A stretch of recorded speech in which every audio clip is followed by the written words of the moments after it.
Welcome to the leading podcast for long-term weight management. Subscribe to the podcast so that you don't miss an episode. You can connect with Jenny on all social media channels. You can also sign up to the newsletter to receive frequent content and tips for weight loss success. Hey guys, welcome to the latest episode of the Power Over Food podcast. I hope you've had a great week and I hope life is good. Just a little reminder, if you are finding these podcasts valuable, please leave me a review on iTunes or even better, drop me a message on social media. Now, if you've recently started a health or weight loss regime for the new year, then I hope you are still going strong, because I heard on the radio the other day that it was the most common day to give up on your New Year's resolutions. I think it's usually the first weekend of the year when our attempts to be really strong kind of crash and burn because it's the weekend. So I actually Googled it, and this Ditch the New Year's Resolution Day is actually a thing. And it's the 17th of January, which is the day this podcast is due to be released. And apparently this is the day when we realise that the resolutions that we've set ourselves were unrealistic, and we focus on enjoying life and getting back to just a new normal, if you like. So hopefully you have set yourself realistic long-term goals and that you are still striving forwards. Now, today I wanted to talk about the scales, because I know for many of us, they play a huge part in our lives. And as I say that, I want to laugh a little bit, because it's actually crazy that some numbers in a box can have such a big impact on our lives. And actually, when I think about that, that's really quite sad as well, isn't it? That it does have such an impact on our lives.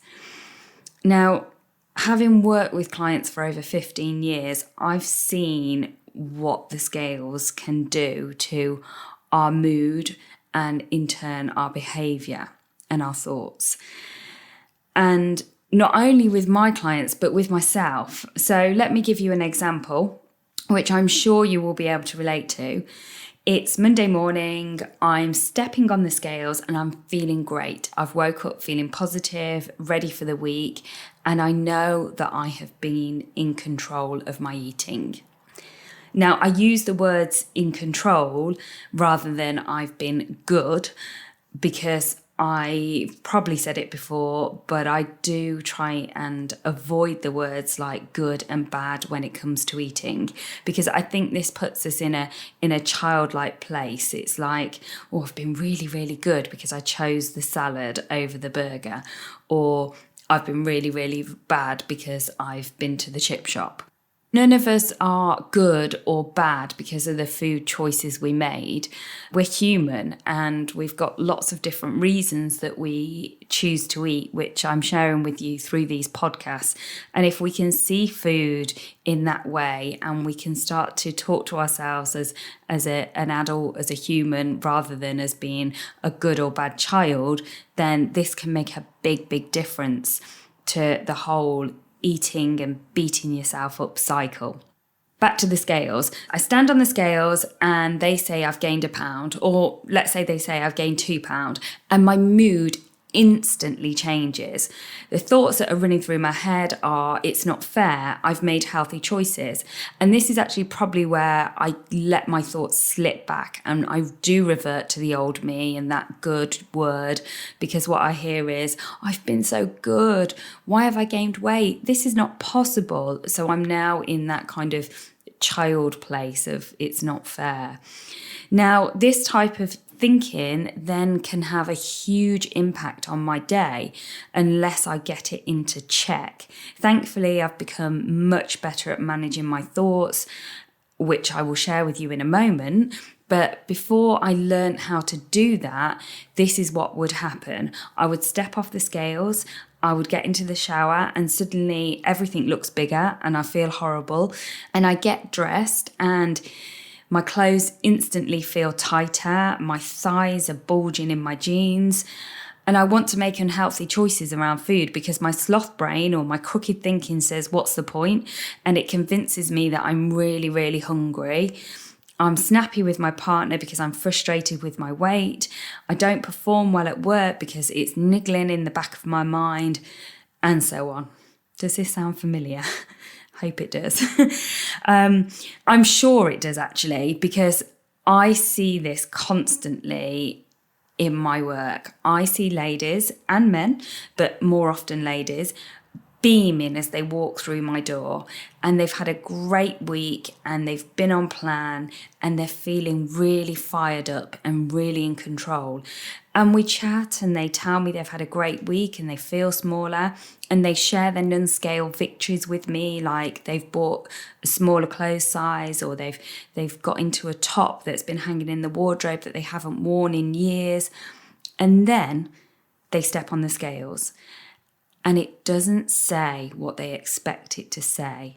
And I can see their body physically slump. The tall, proud person that walked in shrinks in size. Their shoulders round, their voice changes to a lower, disappointed tone. Everything changes. And then comes the self-doubt. And they share their week with me and they try and work out what they've done wrong. And after we've dissected their week and it sounds like they've stuck to the plan, we go through thoughts about the scales. And as I said at the start, they are just a number in the box. And while it's helpful to use the scales as a guide, we shouldn't fixate on them. Our bodies are very, very complex machines, which means our weight can fluctuate greatly. Now, the scales do not tell the whole story. They do not reflect what's happening in your body. Sometimes we've lost inches, yet the scales have not moved. And this may be due to exercising and building lean muscle, maybe due to water fluctuations. It may be what you had your last meal that you had, or what you ate the day before. And sometimes the weight loss will show the week later. In fact, years ago, I had a lady losing weight with me, and she was on a very low calorie meal replacement diet. So she was eating exactly the same each week. And she actually stayed the same for 3 weeks running. Now, luckily for her, she was very logical. And she kept saying to me, I know what I'm doing. Everything is on plan. And it will happen. It will catch up because I am sticking to my plan. And on the 4th week, the lady dropped 12 pounds. Yep, 12 pounds. And neither her or me could believe it. But it goes to show that the scales do catch up eventually. And I'm sorry if I've already shared that story, but it's one that really, really sticks with me, because I just think that just shows this lady was doing exactly the same with her eating every single week. She was on a very low calorie diet. It was very, very controlled. Yet she didn't lose weight for 3 weeks. And then on the 4th week, she dropped that 12 pounds. So her body must have in some way have been holding on. And then all of a sudden it shows on the scales. Now, something else, I'm sure that you all know this, but we are more likely to weigh at our lightest in the morning, naked after a trip to the toilet.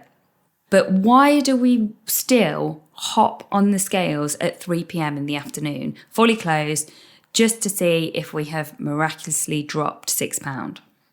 It's crazy, but we all do it, don't we? Again, it's that obsession with the scales that we need to let go of. So, to weigh or not to weigh, that is the question. And I guess the first thing is working out whether weighing works for you. So if you are a daily weigher, so to speak, if you can look at things logically and you feel that you need constant feedback and reassurance from the scales, then daily weighing may work for you. However, if you know that daily weighing can throw you off course, then put the scales away. I've met some people that weigh daily and it works at the beginning for them, but then if they see a bit of a loss by Friday, their sloth brain tells them they can treat themselves because they've lost weight. So then by the Monday, they're back up on the scales. And equally, if they haven't seen the results they were hoping for a couple of days in, their sloth brain tells them it's not working, they may as well eat cake.